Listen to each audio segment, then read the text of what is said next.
Hello guys, so ito yung manggang binuro natin. Pang 4 dish yun ang nakaburo. So tikman natin kung may crunchy pa rin yung mangga.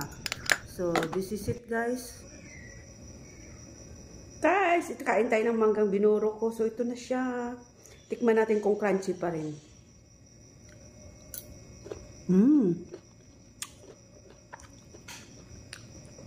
Sarap.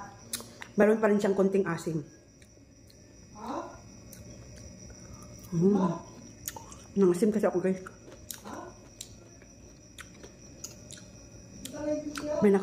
May nakikita akong kumakain ng mangga. So kain tayo mangga.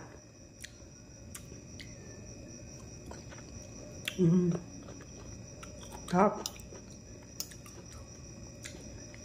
Ang asim niya is ano, maasim siya na medyo matamis-tamis.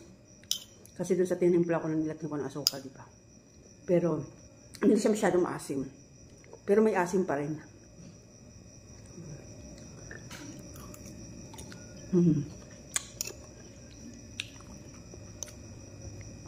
Sarap.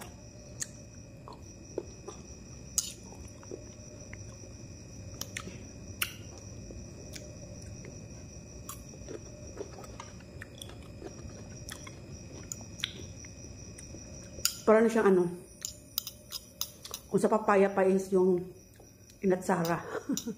Ikaso mangga to. Kaya, manggang pickles. Joke lang guys. Masarap siya.